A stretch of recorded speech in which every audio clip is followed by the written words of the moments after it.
ફૂલેલા ફૂલેલા વણતા ટાઈમે ફાટે નહીં એવા નવા ભરેલા પરાઠા. તો બટેટાના પરાઠા તો તમે બહુ ખાધા હશે, બહુ બનાવ્યા હશે, પણ આવા હેલ્ધી પરાઠા ક્યારેય નહીં બનાવ્યા હોય કે ક્યારેય નહીં ખાધા હોય. તો આજે આપણે બનાવીશું ભરેલા શક્કરિયાના પરાઠા. બટેટાના પરાઠા કરતાં પણ ટેસ્ટી અને બનાવવાનું ખૂબ જ સરળ. જો સવારના નાસ્તામાં શક્કરિયા પડ્યા હોય તો આ રેસીપી તમે ટ્રાય કરજો. બટેટાના પરાઠા પણ તમે ભૂલી જાઓ એટલા ટેસ્ટી બનશે. હેલો ફ્રેન્ડ્સ, તમારું સ્વાગત છે મારા કિચનમાં. ખૂબ જ હેલ્ધી સાથે ખૂબ જ ટેસ્ટી એવા સ્પેશિયલ પરાઠાના મસાલા સાથે શક્કરિયાના પરાઠા બનાવીશું. જો તમને મારી રેસીપીઓ ગમતી હોય અને હજુ સુધી ચેનલને સબસ્ક્રાઈબ ન કર્યું હોય તો સબસ્ક્રાઈબ કરજો અને બાજુમાં આપેલી ઘંટી દબાવજો એટલે નવી નવી રેસીપીના નોટિફિકેશન આવે. તો ચાલો બનાવીએ. સૌથી પહેલાં આપણે 500 ગ્રામ જેટલા શક્કરિયા લેશું. શક્કરિયાને સારી રીતે ધોઈ માટી એની નીકળી જાય એ રીતે ધોઈ લેવાના અને પછી આપણે એને આ રીતે છાલ ઉતારી લઈશું. અને પછી શક્કરિયાના આપણે નાના નાના પીસીસ કરી લઈશું. તમે શક્કરિયાને શેકીને કે કુકરમાં બાફીને પણ લઈ શકો. આ પ્રોસેસ બહુ ઇઝી એવી પડે. તમારે ફટાફટ એને થોડું ચોપ કરી લેવાનું અને પછી માત્ર 5થી 7 મિનિટ એને ગરમ પાણીમાં, તો ઉકળતા ગરમ પાણીમાં તમે શક્કરિયાને ઉમેરી દેશો એટલે એકદમ સારી રીતે બોઇલ થઈને રેડી થઈ જાય છે. તો શક્કરિયાની છાલ ઉતારી ત્યારે જ મેં પાણી ઉકળવા મૂકી દીધું હતું. તો લગભગ 3થી 4 કપ જેટલું આ રીતે ઉકળવા લાગે પાણી એટલે આપણે એમાં શક્કરિયા આ રીતે ઉમેરી દઈશું અને 4થી 5 મિનિટ જેવું મીઠું ઉમેરી અને આપણે એને થવા દઈશું. તો 1 ટીસ્પૂનથી અડધી ટીસ્પૂન જેટલું મીઠું મેં ઉમેર્યું અને 5 મિનિટ જેવું મેં એને ઉકળવા દીધું. 5 મિનિટ પછી તમે ચેક કરશો એટલે શક્કરિયા છે એ સોફ્ટ થઈ જશે. તો જો તમને લાગે કે થોડા કાચા છે તો હજી 1-2 મિનિટ જેવું તમારે એને વધારે થવા દેવાનું. હવે આ રીતે શક્કરિયા એકદમ સારી રીતે બોઇલ થઈ ગયા. આપણે એને ચારણીમાં કાઢી પાણી બિલકુલ નિતારીશું અને હલકા એવા ઠંડા થવા દઈશું. તો ગરમ ગરમ હોય ત્યારે જ મેશ કરી લેવાના, પણ પાણી બિલકુલ ના હોવું જોઈએ. તો મેં એને નિતરવા માટે સાઈડમાં મૂક્યું. ત્યાં સુધીમાં એક બોલમાં આપણે 2 કપ ઘઉંનો લોટ, 1 ટીસ્પૂન જેટલું મીઠું અને સારી રીતે મિક્સ કરીશું અને થોડું થોડું પાણી ઉમેરી તો 1 કપ આસપાસ પાણીની જરૂર પડશે અને સોફ્ટ એવો લોટ બાંધવાનો. કોઈ પણ પરાઠા હોય એનો લોટ તમે બાંધો તો સોફ્ટ જ બાંધવાનો એટલે પરાઠા છે એ વણતા ટાઈમે બિલકુલ ફાટશે નહીં. 1 કપ જેટલું પાણી વાપરી અને મેં સોફ્ટ એવો, તમે જોઈ શકો છો કેવો છે લોટ, આવો લોટ બાંધી લીધો.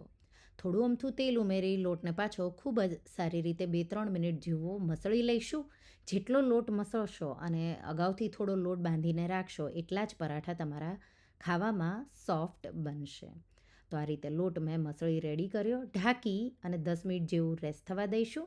ત્યાં સુધીમાં પરાઠાનો મસાલો બનાવી લઈશું. પરાઠાના મસાલા માટે એક પેનમાં 1/4 કપ જેટલા આખા સૂકા ધાણા, સાથે 2 ટેબલસ્પૂન જેટલી વરિયાળી, 2 ટેબલસ્પૂન જેટલું જીરું, મોળી વેરાયટીના સૂકા મરચાં તો 4થી 5 લેવાના છે. સાથે 1 ટીસ્પૂન જેટલો અજમો ઉમેરીશું. સાથે 1 ટીસ્પૂન જેટલા મરી ઉમેરીશું અને એકદમ સારી રીતે તો સુગંધ આવે અને કલર બદલાય ત્યાં સુધી તમારે એને શેકવાનું છે. આ મસાલો છે એકવાર બનાવી તમે મહિના સુધી સ્ટોર કરી શકો. તો વધારે બનાવવું હોય તો ડબલ બધી સામગ્રીઓ લઈ અને એક બોટલ ભરી તમારે રેડી કરી લેવાનો. જ્યારે પણ કોઈ પણ પરાઠા બનાવો ત્યારે આ મસાલો ઉમેરશો એટલે બહુ ટેસ્ટી એવા પરાઠા બને છે. તો એકદમ સારી રીતે શેકાઈ ગયું. ગેસની આંચ બંધ કરી ઠંડુ થવા દઈશું. ઠંડુ થઈ જાય એટલે મિક્સર જારમાં ઉમેરી આખા મસાલાને અધકચરા એવા તો પલ્સ કરી અને ગ્રાઇન્ડ કરવાના છે. આ રીતે તમે જોઈ શકો છો ગ્રાઇન્ડ કરી લીધું. હવે આપણે એમાં થોડી બીજી સામગ્રીઓ, તો ચટપટાવ બને એટલા માટે 2 ટેબલસ્પૂન જેટલો અનારદાના પાવડર હોય તો ઉમેરવાનો, નહીં તો આમચૂર પાવડર વધારે ઉમેરવાનો. 1 ટીસ્પૂન જેટલી હળદર, અડધી ટીસ્પૂન હિંગ, અડધો ટેબલસ્પૂન જેટલું મીઠું, અડધો ટેબલસ્પૂન જેટલો આમચૂર પાવડર અને આપણે એને પલ્સ કરી ગ્રાઇન્ડ કરી મિક્સ કરીશું. તમે સંચળ પણ થોડું ઉમેરી શકો. પરાઠાનો મસાલો રેડી છે. તો આ બોટલમાં ભરી તમે એને સ્ટોર પણ કરી શકો. હવે જે શક્કરિયા આપણે બાફ્યા હતા એ હલકા જ ઠંડા થયા છે. ગરમ ગરમ હોય ત્યારે જ આપણે એમાં 2 ટેબલસ્પૂન જેટલો બનાવ્યો એ પરાઠાનો મસાલો સાથે મીઠું બેલેન્સ કરીશું.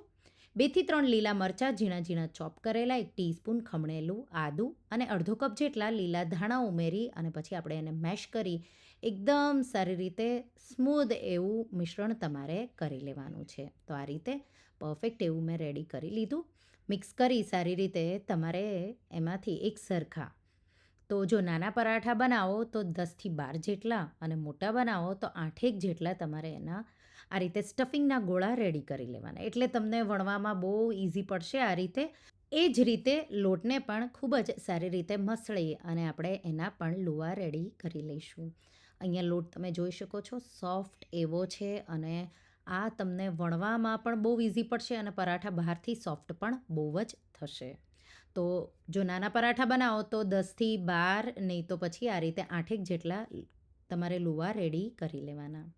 હવે એક આપણે લુવો લઈ લઈશું અને આપણે એને આ રીતે સૂકો લોટ લગાવી અને વણી લઈશું. વચ્ચે સ્ટફિંગ આ રીતે મૂકી દઈશું અને પછી આ રીતે કવર કરી લેવાનું અને આ રીતે વધારાનો જો લોટ હોય તો એ કાઢી લેવાનો અને સૂકો લોટ છાંટી અને આ રીતે થોડું હાથેથી ફેલાવી દેવાનું અને એને વણવાનું છે. વણતા ટાઈમે એકદમ હળવા હાથે વણવાનું, એટલે પરાઠું તમારું બિલકુલ ફાટશે નહીં. અને શક્કરિયાના પરાઠા વણવાનું બહુ સરળ એવું છે. એમાં કોઈ પાણી કે શક્કરિયા ચીકણા નથી થતા. સાથે શક્કરિયામાં ફાઇબર પણ ખૂબ જ પ્રમાણમાં હોય છે. તો આ રીતે મેં પરાઠા વણી લીધા છે. સાથે સાથે શેકતા પણ જઈશું. શેકવા માટે મેં અહીંયા જાડો તળિયાવાળો તવો હોય કે નોનસ્ટિક પેન ગમે તે, મેં અહીંયા રોટલીનો મારો જાડો લોખંડનો તવો છે એ જ લીધો.